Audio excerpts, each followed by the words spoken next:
Deus deu nosso Caxias do Sul de uma forma assim tão simples, tão singela, através da palavra. Foi algo assim maravilhoso. Eu quero agradecer a Deus pelo que Deus tem feito na nossa igreja. Deus tem despertado a nossa igreja para buscar o conhecimento, a palavra. E agora, nesse mês de fevereiro, no dia 15 de fevereiro, nós vamos estar dando início, mais uma vez, à nossa escola bíblica dominical. Depois de alguns anos sem escola bíblica, nós vamos retornar aos estudos, aos ensinamentos das Escrituras, nos domingos pela manhã, a partir das 8 horas da manhã, com uma consagração antes. Nós vamos orar a Deus, depois vamos tomar um café. Aí 9 horas, 9h15, nós vamos estar buscando a Deus na palavra, no conhecimento. Amém, irmãos? Você encontrou João 8? Vá para o verso 21. Eu vou ler até o 34. Quem encontrou diz amém. Amém. Glória a Deus. Mais uma vez, Jesus lhe disse: eu vou embora, e vocês procurarão por mim e morrerão em seus pecados. Para onde vou, vocês não podem ir. Isso levou os judeus a perguntarem: será que ele irá matar-se? Será por isso que ele diz: para onde eu vou, vocês não podem ir?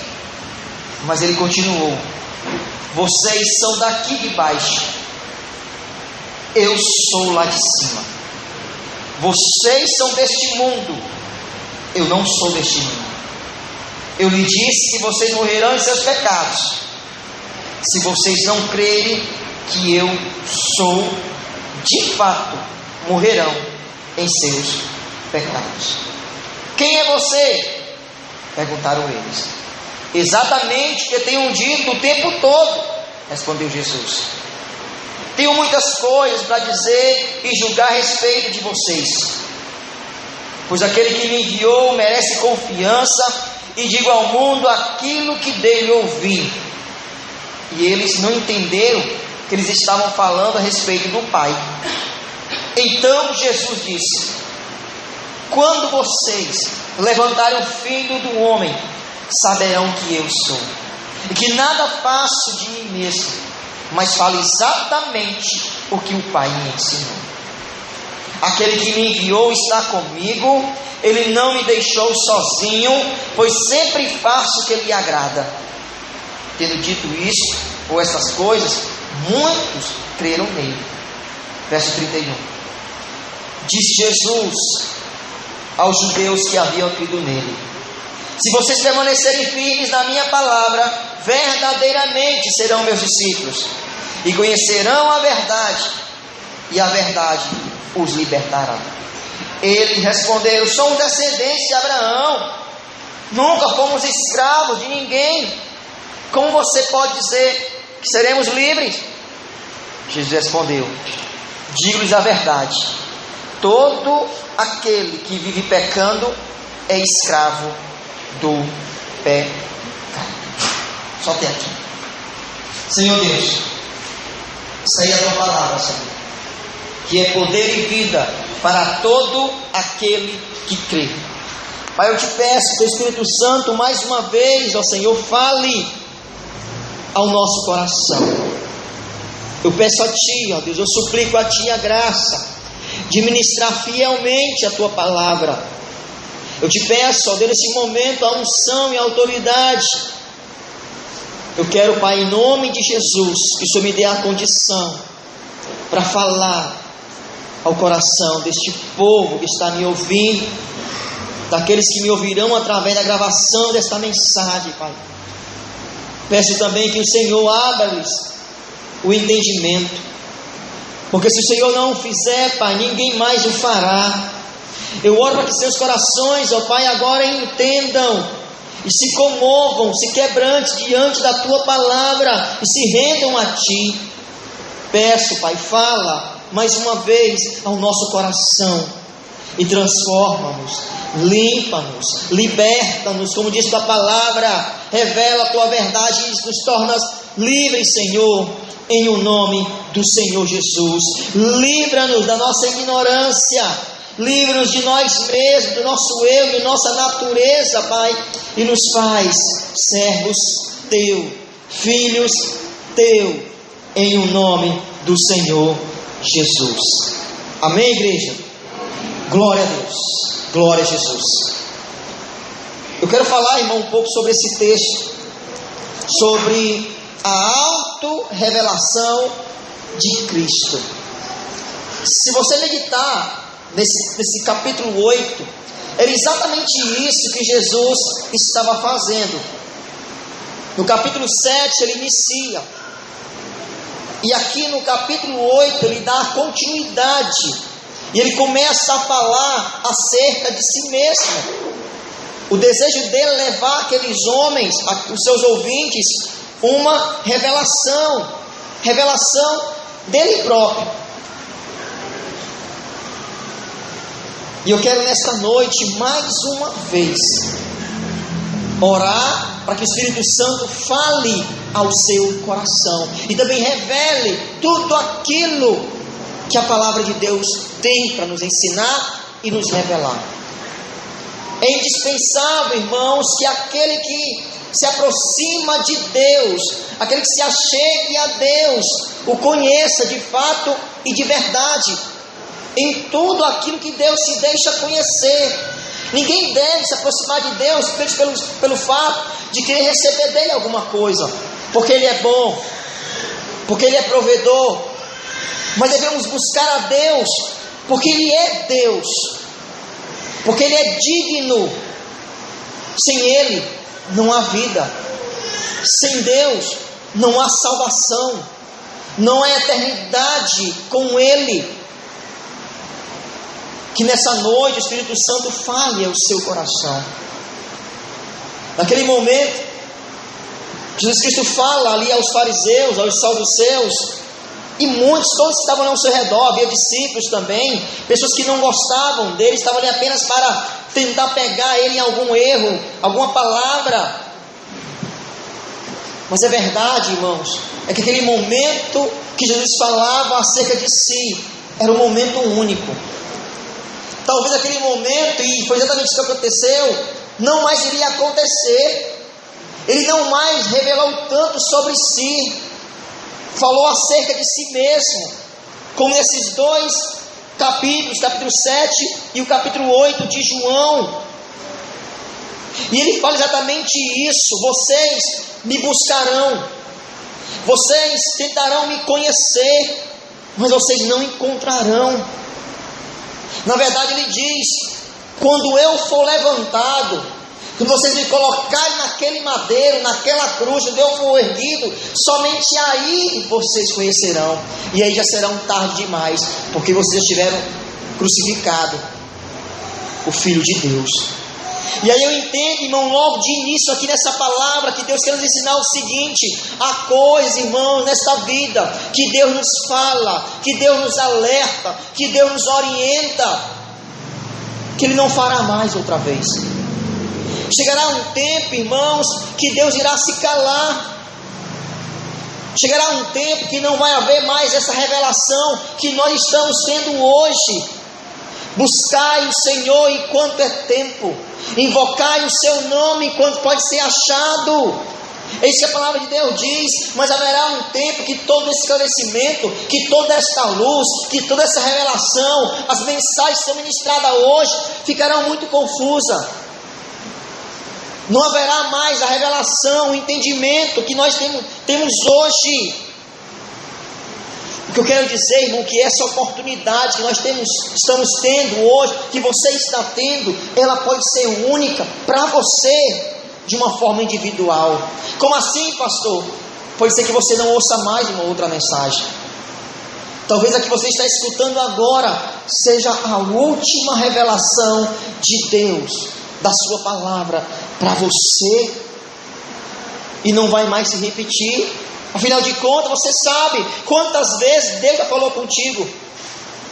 Quantas vezes o Evangelho foi pregado para você, tentando levar você ao entendimento e ao arrependimento. É bem verdade, irmãos, que naquele grande dia, nenhum homem terá desculpa diante de Deus em dizer: eu nunca ouvi falar de Cristo. Não haverá, irmão, desculpa dizer: não, eu nunca tive uma possibilidade, uma chance de me decidir para Cristo, de aceitá-lo como meu Senhor e Salvador. Porque, na verdade, todos os homens recebem, têm recebido essa oportunidade. Você sabe que você tem recebido essa oportunidade. Só que muitas vezes rechaçamos, rejeitamos, dizemos não. E aí essa oportunidade, ela passa para nunca mais voltar. Foi exatamente esse argumento que Jesus inicia essa palavra. Vocês me buscarão, mas vocês não me encontrarão. O que ele está falando é o seguinte, irmãos: as verdades de Deus, a revelação de Deus, ela é limitada. E a chance que Ele nos dá também. É isso. Como assim, pastor? Vou tentar ser mais claro para você, o que eu puder ser. O que quer dizer é o seguinte: você não tem todo o tempo do mundo. O tempo está se acabando. Você não tem uma vida ilimitada. Todos nós temos um tempo de duração em nossa vida. Ela tem um limite. E aí nós devemos tomar uma decisão durante o tempo que Deus nos dá, ou tem nos dado, no tempo indicado por Deus. Por isso ele diz: se hoje ouvires a voz do teu Deus, não endureçais o teu coração. Não endureçais o teu coração. O tempo que temos para nos decidir por Jesus é limitado. E ninguém sabe, irmão, ninguém sabe qual é esse limite. Aonde ele vai acabar. Quando Deus vai parar de se revelar a você. Pense nisso.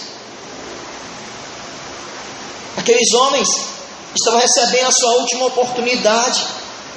Sabe o que é interessante nesse texto, irmãos? Porque a Bíblia diz que ele estava pregando aos judeus. E aqui nesses versículos, a palavra de Deus diz o seguinte: que muitos, versículo 30, tendo dito estas coisas, muitos creram nele. Muitos, não todos. Muitos. E aí entenda, eu quero que nesta noite, eu oro ao Espírito Santo, para que você faça parte desses muitos que creram nele. Eu oro para que naquele grande dia, você esteja sendo contado como aquele que entendeu, que recebeu, que aceitou as verdades da sua palavra.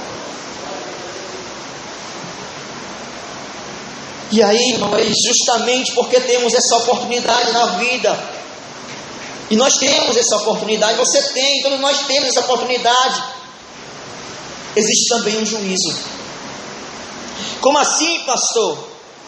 Se você perder essa oportunidade, só te resta uma coisa: o juízo de Deus.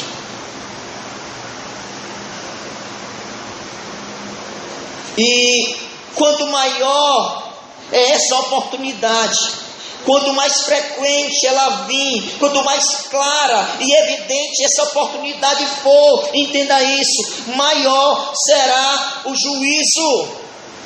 Se você rechaçar e deixar passar esta oportunidade, você está trazendo para a sua vida um grande juízo.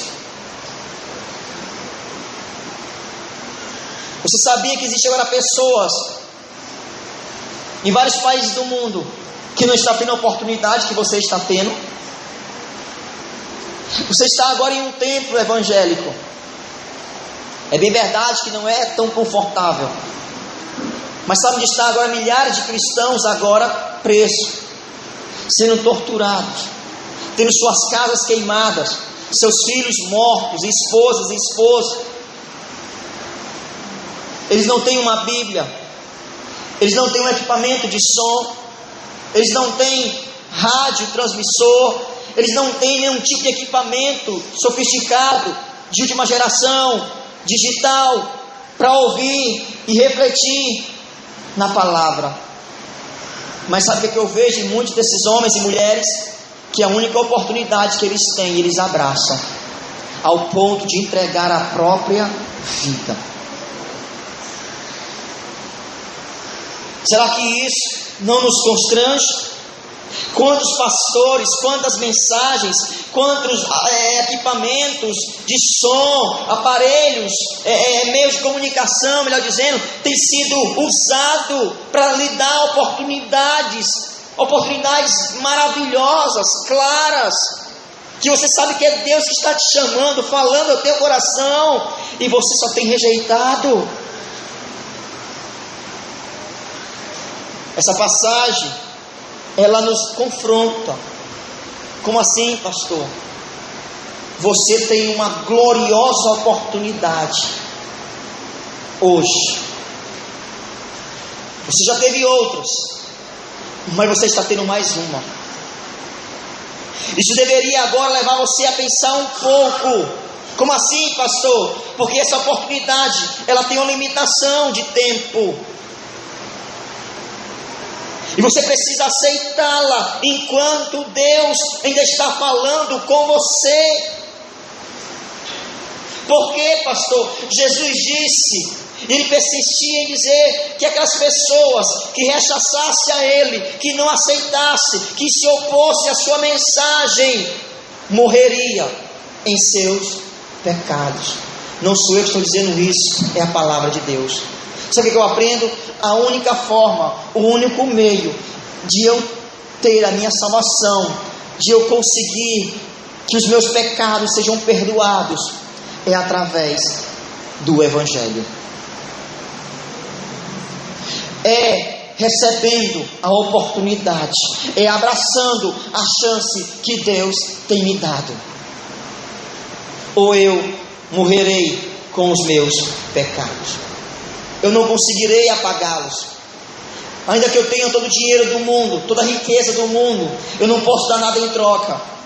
Não há como eu lavá-lo, ainda que eu tome banho de mar no começo do ano, ainda que eu tome banho de arruda, sal grosso, seja lá mais o que, nada poderá apagar os teus pecados.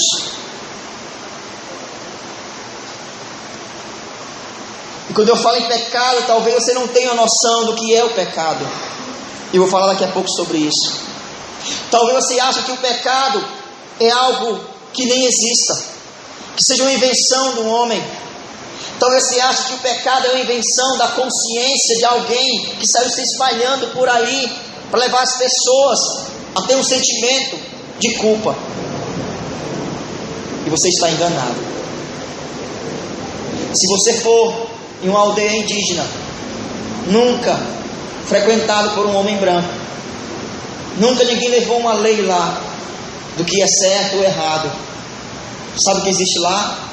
Leis criadas por eles mesmos, do que é certo e errado. Isso é na sua consciência. Você nasceu com um sentimento, você nasceu com a lei implantada aí. Não quer dizer toda a lei, mas você sabe o que é certo e o que é errado.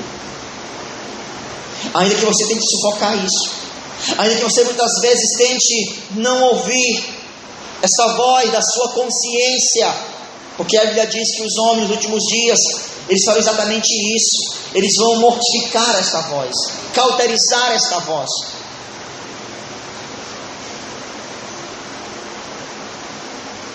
Eu entendo que rechaçar a mensagem, a revelação de Cristo na sua palavra implica em duas coisas. O que, pastor? Essa palavra pecado no original grego significa amartia. Essa palavra amartia, ela é usada na caça, quando os caçadores erravam o alvo. Essa palavra errar o alvo, exatamente amartia. E aí muitas vezes nós não temos uma consciência de não aceitar a Cristo, não crer em sua mensagem, não tê-lo como Salvador. É pecado. É um pecado. O pecado não está simplesmente na condição de roubar, de mentir, de matar, mas negar a Deus, não ter a Deus como seu Senhor, como seu Salvador, constitui na quebra do primeiro mandamento, que diz: amarás o Senhor teu Deus acima de todas as coisas. E é bem verdade que um homem sempre coloca outras coisas acima de Deus. Um homem que não tem a revelação de Cristo como Salvador, ele tem talvez o seu dinheiro como aquele que providencia, que o protege, que o ajuda. Outros têm as drogas. Enfim, outros criam um Deus à sua imagem e semelhança. Um Deus que não lhe incomode, um Deus que não se preocupa com o que Ele faz. Eu sigo Deus assim, pastor, meu Deus é diferente, eu creio em Deus do meu jeito. Aí é o que o Senhor está dizendo, mas eu criei um Deus para mim, pastor. Como é o teu Deus? O meu Deus não se importa se eu peco, se eu me prostituo, se eu adultério, se eu roubo, se eu me drogo. O meu Deus não se importa, Ele não tem juízo, Ele não tem condenação. Ei, esse teu Deus não é o Deus da Bíblia. E você se tornou idólatra. Você criou a imagem de um Deus falso em sua imaginação, para satisfazer os desejos da tua carne e do teu coração corrompido. Eu pensaria muito nesta noite se eu estivesse no seu lugar, porque este Deus, naquele grande dia, não poderá te salvar. Por quê, pastor? Porque esse teu Deus é falso. Errar o alvo é negar a Cristo e a sua palavra. É morrer com uma vida frustrada, inacabada, incompleta, sem realizar os propósitos de Deus para com você. Morrer sem crer em Cristo é morrer inabilitado para entrar no céu. Eu estive pregando sexta-feira sobre isso. O nosso evangelismo muitas vezes se resume no seguinte: você quer morar no céu? Todo mundo diz: eu quero morar no céu. Quem não quer morar no céu, irmão? O céu é um lugar bom. Ninguém quer deixar de morar no lugar bom eternamente. Mas a questão não é querer morar no céu. Você sabe quem vai estar lá para te receber? Deus. Você o ama o suficiente para estar com Ele lá eternamente? Você o teme? Você o deseja mais do que todas as coisas? Você o ama acima de pai, mãe, filhos e bens? Porque no céu nós nos encontraremos com Ele. Com Ele. Você quer só o céu? Ou quer Deus que estará no céu? Querer só o céu de Deus, todo mundo quer. Eu pergunto, você crê em sua palavra? Você obedece aos mandamentos? Porque a única forma de você receber o céu de Deus é recebendo o Deus do céu. É crendo no Deus do céu. Você não entende que o pecado te afasta de Deus? Por quê, pastor? Porque Deus é santo. Ele não pactua com o pecado. É por isso que Ele enviou o seu Filho, para nos perdoar os pecados e nos purificar de toda injustiça, nos remir. Só uma forma de você morar com Deus é sendo perdoado. Diga para o seu irmão, só uma forma de entrarmos no céu é sendo perdoados pelo sangue de Cristo. O pecado é algo tão abominável diante de Deus, que quando Adão peca, a primeira coisa que Adão faz, ele sabia disso, Deus era santo, Deus é santo, Deus é santo. A primeira coisa que Adão faz é esconder de Deus. Ele teve medo de Deus, então ele se escondeu de Deus. Lá em Gênesis capítulo 3. Em outras palavras, quando o homem está em pecado, ele está em inimizade com Deus, ele está afastado de Deus.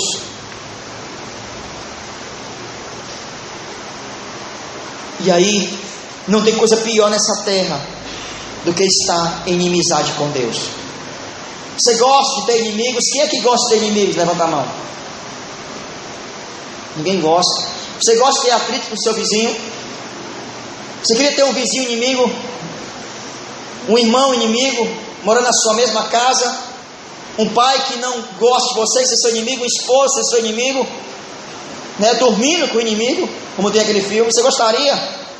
Você quer ter um inimigo no seu bairro? E por que não nos importamos quando a Bíblia diz que nós somos inimigos de Deus? Por que não paramos para pensar que há um Deus neste momento que não está ao nosso favor? Que há um Deus neste momento que está descontente? Que há um Deus que está nesse momento sendo ferido, insultado, rejeitado, desprezado, desobedecido.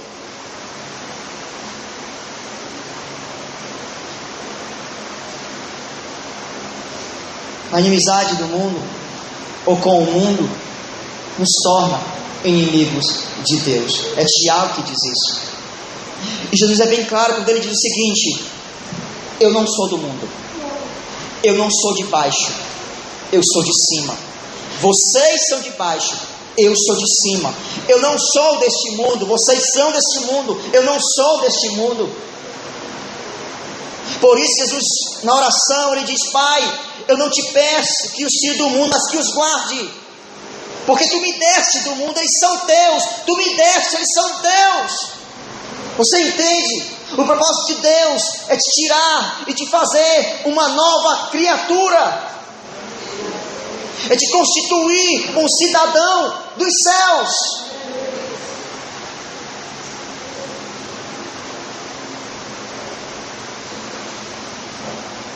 O homem que aceita Cristo, ele caminha com Deus. Não há como mais a morte lhe abrir as portas. Ele agora caminha com intimidade com o seu Criador.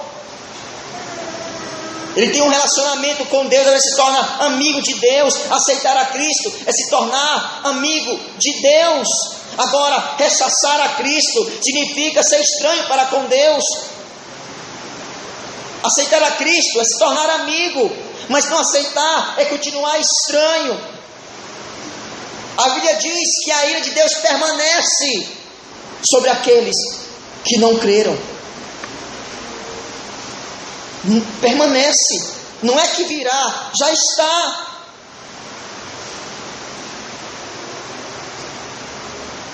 O verso 23 do texto que nós lemos diz assim: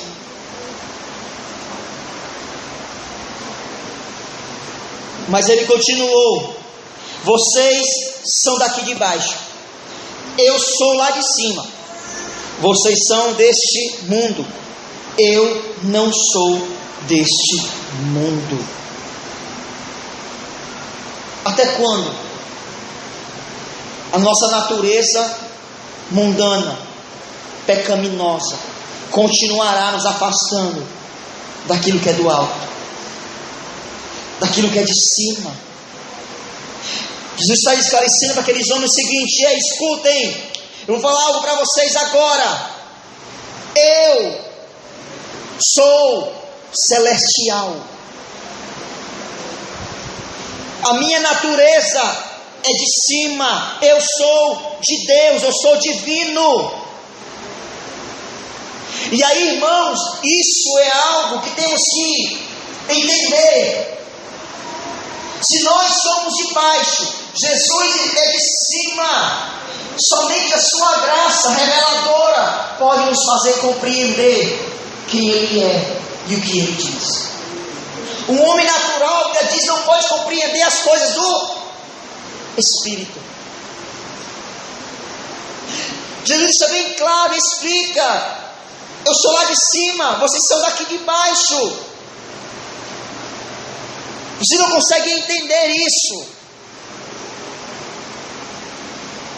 E aí, a sua doutrina, a sua palavra, a sua essência, o seu reino, as suas bênçãos, ela não pode, de forma alguma, ser diminuída, diluída ou adaptada, corrompida, maculada, descer ao nível de mundano, para que as pessoas aceitem, para que as pessoas recebam. Pastor, o que você está falando? É o que tem acontecido muito hoje nas igrejas, irmãos. As pessoas não querem mais pregar o evangelho genuíno, porque diz assim: não, essa doutrina é muito difícil. Falar sobre a doutrina da eleição, falar sobre a doutrina da salvação, falar sobre a doutrina da trindade. Não, pastor, não fala essas coisas não. Isso é coisa muito difícil. Vamos aqui falar de outras coisas mais simples. Vamos aqui falar de namoro, de amizade. Vamos falar aqui de passeio, de gincana. Vamos montar uma peça, pastor. Vamos colocar as pessoas com coisas aqui de baixo mesmo, coisa natural. Vamos fazer isso, pastor. Entende que as pessoas estão fazendo com o evangelho? Só que esse evangelho diluído, enfraquecido, aguado, ele não tem o poder de levar as pessoas ao arrependimento. Eles não tocam no ego e na consciência humana. O que esse evangelho traz é simplesmente o conforto para o ego humano. Esse evangelho, ele está dizendo o seguinte: olha, vocês são bons, vocês podem, vocês merecem, vocês são cabeça, sejam por cima. Esse evangelho sendo pregado hoje para a igreja contemporânea é um evangelho de autoajuda, que ajuda o homem.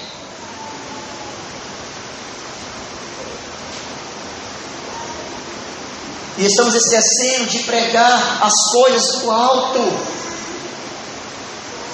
Nós não queremos buscar a revelação que vem de Deus, o entendimento que vem dos céus, a revelação da palavra que nos liberta do pecado, que quebranta o nosso coração, que nos leva para perto de Deus, que nos faz nos arrepender dos pecados, que nos leva a temer ao Criador. O Evangelho, a palavra de Deus, deve nos levar para Deus, para perto de Deus, ainda que o resultado disso seja uma autoestima, seja uma alegria, seja uma autossatisfação também, mas a prioridade, o principal é levar o homem a se conhecer o seu estado de pecado, de afastamento, e conduzi-lo até o seu Criador.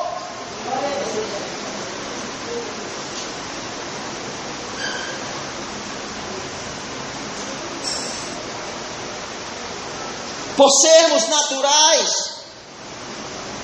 fazemos parte do mundo, sermos daqui de baixo, somente a graça de Deus pode nos revelar as coisas do alto.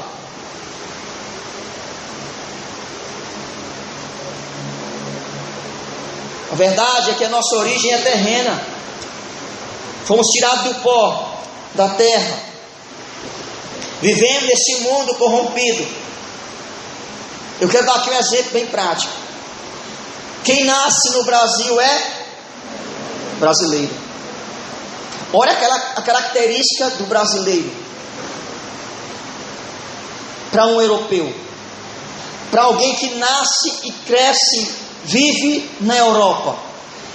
Existe características diferentes entre essas pessoas, muito diferentes, na forma de ver as coisas, na forma de pensar, na forma de se vestir, na cor da pele, na cor dos olhos, na cor do cabelo, irmãos. O lugar de onde nascemos, ele influencia, o espaço influencia em muitas coisas de nossa vida. Trazendo isso para o lado espiritual também é verdade. Toda a nossa natureza, ela é influenciada, é determinado do lugar onde nós nascemos.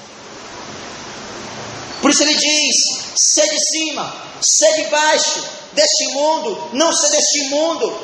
Ele está usando expressões de contrastes. Lugares diferentes, pessoas diferentes, essência diferente. E aí, para quem é de baixo e deste mundo, é impossível, vou repetir, é impossível compreender aquele que vem de cima, que vem de Deus.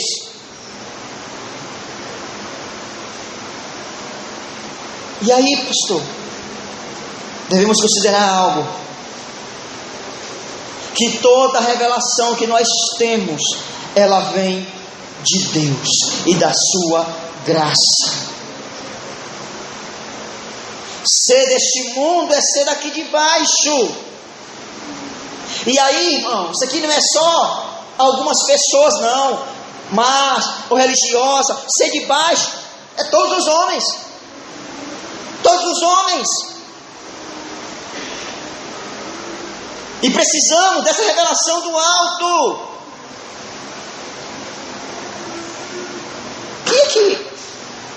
Quem é que pode afirmar quem é lá de cima? Se não Jesus Cristo. Quem aqui pode afirmar: não, pastor, eu sou do alto, eu sou lá de cima? Não, agora, depois de remido, sim. Mas antes de ser regenerado, transformado, perdoado, qual é a tua essência? Qual é a tua natureza? Paulo diz: antes, todos nós éramos por natureza filhos da ira. Todos.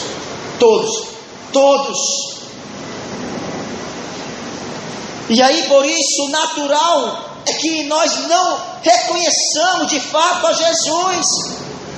É por isso que muitas vezes nós não compreendemos, ou compreendemos mal e o rejeitemos.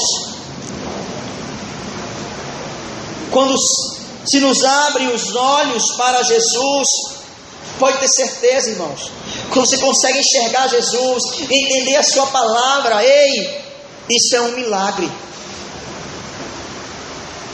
Se hoje você consegue entender, se hoje você já confessou a Cristo, você já se arrependeu dos seus pecados, considere isso o maior milagre na sua vida. Não é a casa, não é o carro, não é a cura do corpo, não. O maior milagre é você conseguir entender, sendo carnal, mundano, pecador, entender as coisas de um Deus santo, do alto, eterno, soberano. Esse é o maior milagre.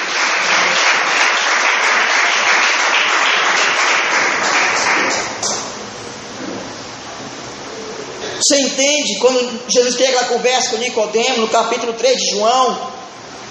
Ele começa a falar das coisas do Espírito, das coisas do alto. Eu pergunto: Nicodemos entendeu alguma coisa? O que ele diz para Nicodemos? Nicodemos, quem é nascido da carne, em outras palavras, quem é do mundo, quem é de baixo, é de baixo. Quem é de cima, é de cima. Quem é espiritual, Nicodemos, é espiritual. Nicodemos, necessário é que você nasça de novo. Você entende que Deus faz com o pecador? Ele não melhora o pecador, gente. Ele não conserta um pouquinho, não. Ele transforma o pecador em uma nova criatura. Dá a ele uma nova natureza, uma nova essência. Ele sai das trevas para a maravilhosa luz. E aí somente quando nós nos submetemos à graça, aí é retirada essa cegueira, essa maldição. E aí eu creio, irmão, que nada, exceto a doutrina da graça de Cristo, será um argumento poderoso para fazer que o pecador se volte para Deus. Se não for o Evangelho, a doutrina da graça pregada, nenhum pecador se voltará para Deus quebrantado, arrependido, confessando os seus pecados.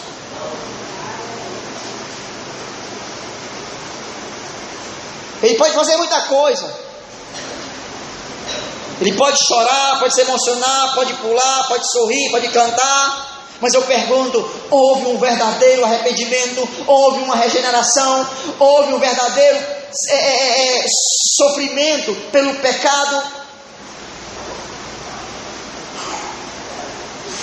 Se eu perguntasse a você hoje, você recebeu essa revelação de Deus através do Evangelho? Quem é Jesus?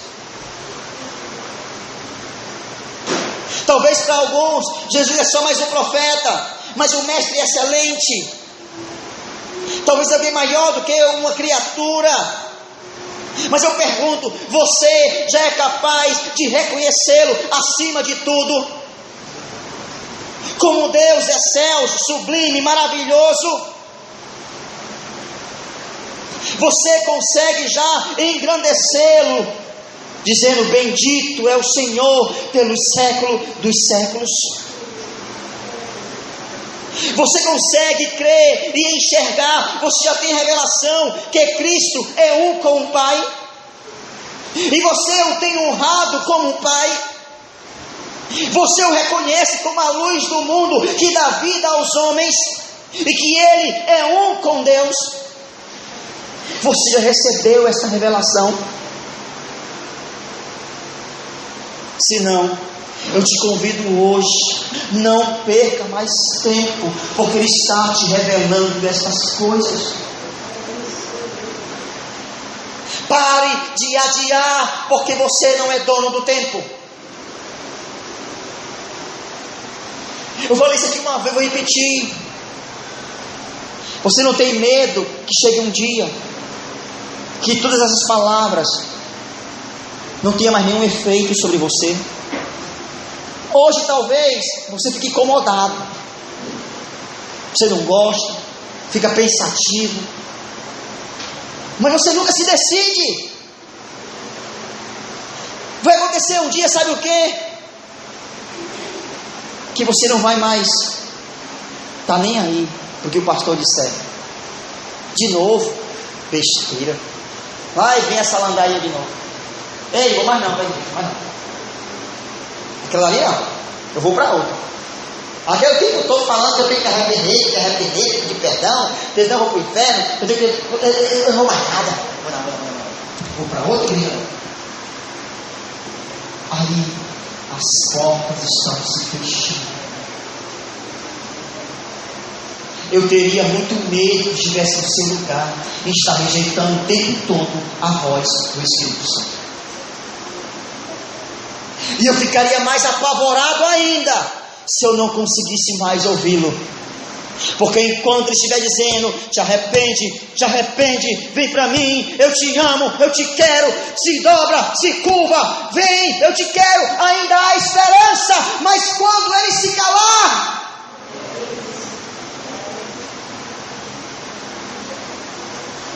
esqueça.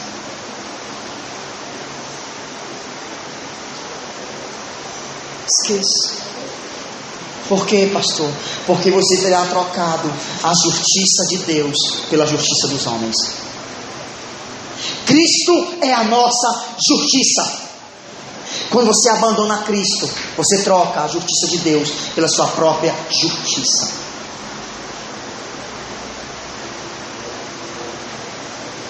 Quem é Jesus? Diga você quem é Jesus. Quem é Jesus? Como assim, pastor? Se você não conhece hoje, Se você não sabe, se você não liga hoje, um dia você ligará. Um dia todos os homens saberão quem Ele é. Um dia todos os joelhos dobrarão diante dEle e toda boca confessará que Jesus Cristo é o Senhor. Não há como escapar disso. Só que naquele grande dia não vai ser mais essa voz de taquara rachada que estará falando isso. Será uma voz como a voz de muitas águas. Será uma voz como voz de trovão. E teus joelhos serão trocos, batendo um no outro, temendo, implorando misericórdia. Lembre-se disso. Grave bem isso. Hoje você se irrita com a voz do pastor Wagner. Mas naquele grande dia será uma outra voz. Uma outra voz. Ah, Espírito Santo de Deus. Fique de pé em nome de Jesus. As horas passaram. Hoje é Santa Ceia.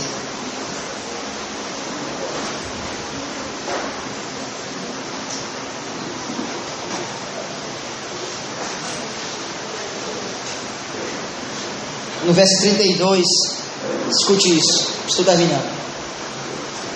Volta para cá.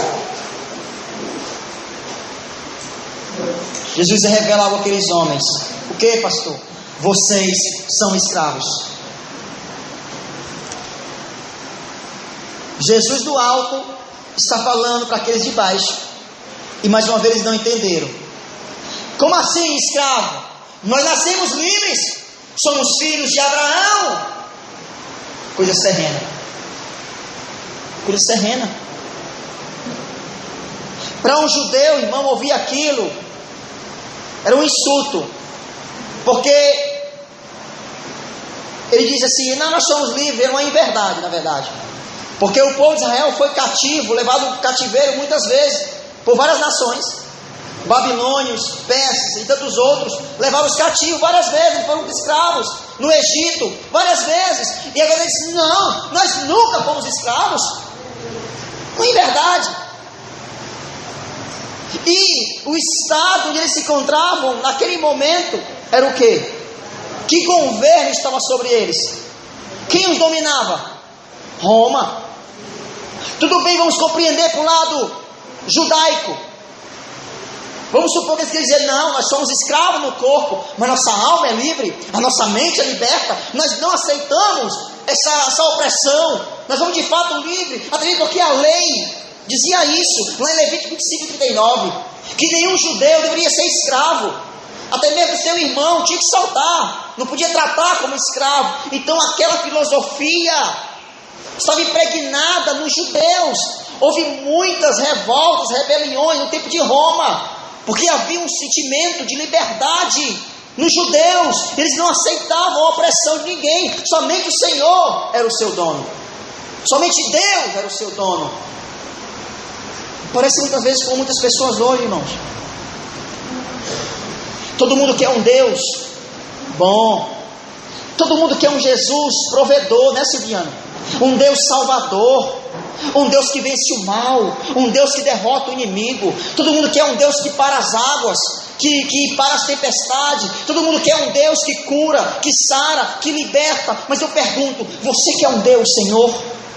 Você quer um Deus que é juiz, que governa com cetro de justiça? Aí não queremos, os homens não querem um Deus que rege a terra, que governe sobre suas vidas. O homem não quer imaginar um Deus sentado no trono de glória, com cetro de justiça nas mãos. Ele quer Deus em qualquer lugar, menos no cetro de justiça em seu trono. Ele quer Deus nas nuvens, quer Deus sentado no canto bonitinho, na floresta, pintado na cruz. Ele quer Deus em qualquer canto, menos no trono, dominando e governando, sem dar satisfação aos homens.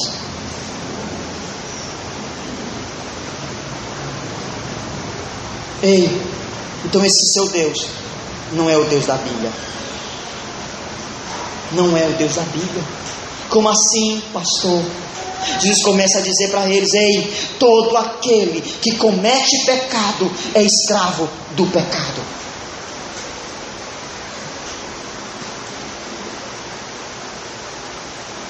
Jesus não falava de escravidão física, era uma escravidão espiritual. Eu não sei como é que está a sua vida agora. Talvez você tenha o mesmo sentimento de liberdade. Pastor, eu detesto pessoas mandando em mim. Pastor, eu detesto ouvir ordem. Eu vi uma vez um rapaz conversando com outro rapaz, passando pela rua, e disse assim: rapaz, eu detesto quem manda em mim. Eu detesto quem me manda fazer alguma coisa. Eu fiquei imaginando, o senhor nunca vai ter um emprego. Ele nunca poderá trabalhar para ninguém. É um jovem, adolescente. Eu imagino o sofrimento dos pais deles. Eu imagino na classe, na sala de aula, os próprios professores dele. Se você não aceita, meu amado, as autoridades constituídas por Deus, pai, mãe, polícia, presidente, tanto mais outros, você não aceitará a constituição de um rei soberano. Deus. Eu oro para que nesta noite o teu coração se submeta àquele que pode te libertar.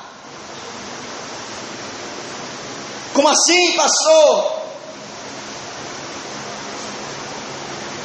Talvez você diga: pastor, eu faço da minha vida o que eu quero. Eu mando do meu nariz.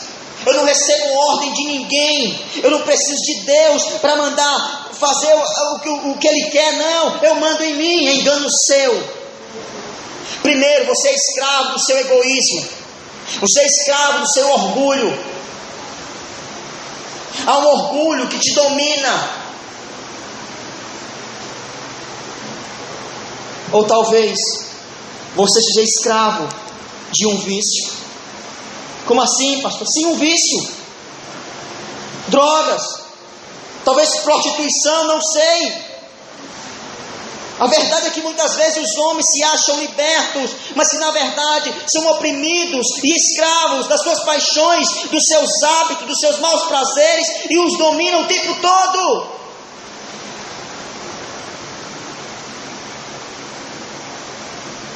Na verdade é que você não consegue agir por sua própria vontade. Você está sempre agindo pela vontade dos seus atos, das suas paixões, dos seus prazeres e dos seus vícios. De fato, você é um escravo do pecado.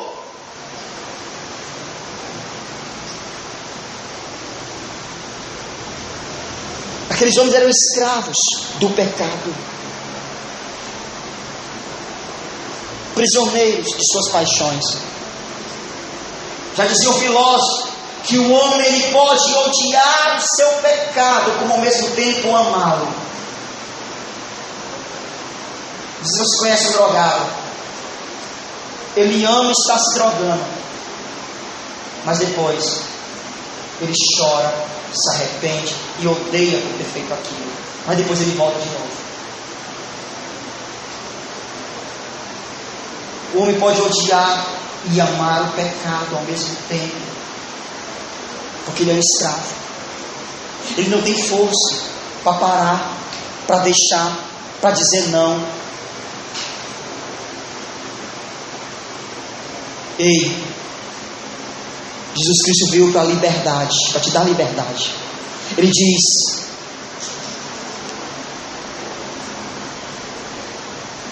se você crê em Jesus Cristo, se o Filho do Homem verdadeiramente te libertar, verdadeiramente você será o quê? O quê? Portanto, se o Filho os libertar, vocês de fato serão livres.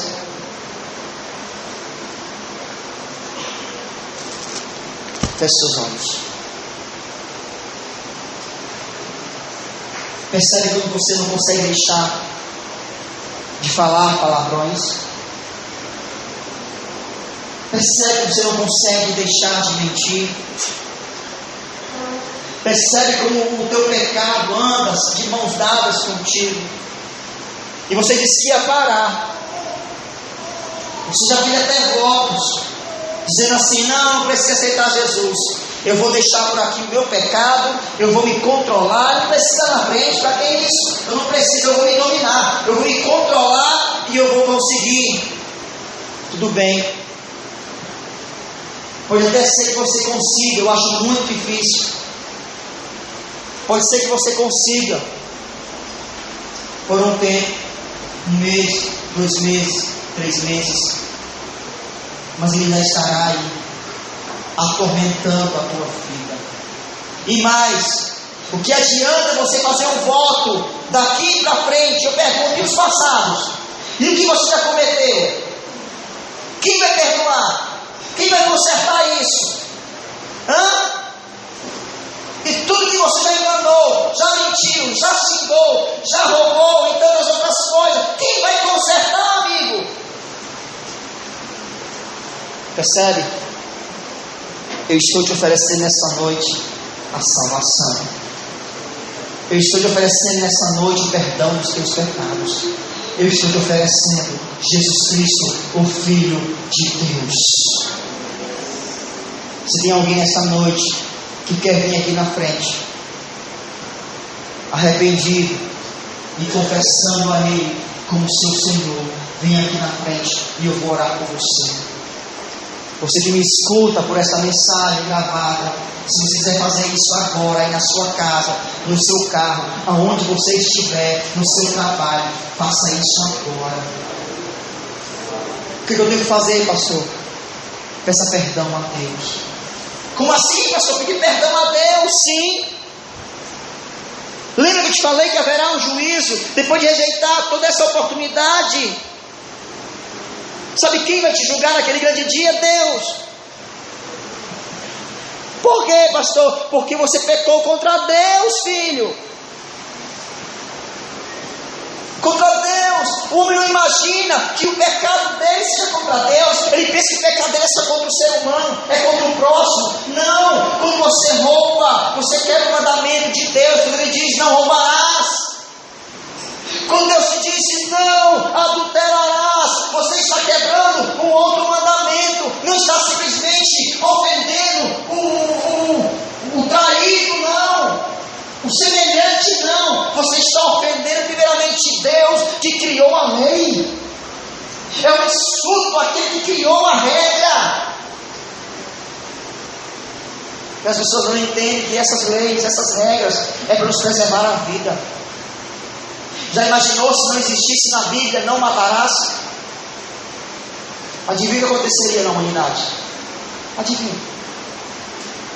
Os homens se matariam constantemente. Não acho nem ouvir a humanidade. As leis de Deus é para nos preservar a vida, a moral, a integridade e a paz. A lei de Deus não é mal, mal é o homem. A lei é boa, diz Paulo. A lei é boa. O homem é que é mau. Não consegue cumprir a lei. Por isso ele enviou seu filho. Entenda isso. Para que você vivesse pela graça. Pela graça sois salvos, mediante a fé. E isso não vem de vós, é um dom de Deus. Não há ninguém hoje aqui para Cristo? Tem alguém para se reconciliar hoje? Vem aqui na frente orar por você. Venha. Pastor, eu quero entregar minha vida a Cristo. Venha. Eu quero me reconciliar. Vem agora, eu vou orar. Hoje é Santa Ceia. Se você quer vir, vem agora. Vem agora. Senão eu já vou dar continuidade à ceia. Amém, irmãos? Posso dar continuidade à ceia? Amém? Que Deus abençoe a sua vida.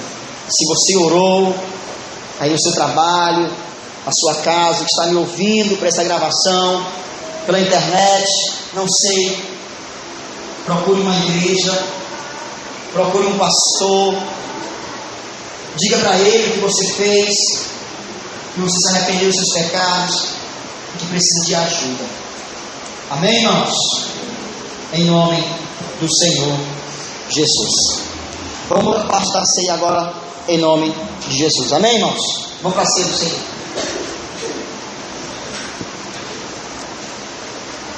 Sexto pedaço. Pode ser? Fica aqui, Madalena, por favor. Fica aqui. Diácono Júnior, por favor, vem aqui também.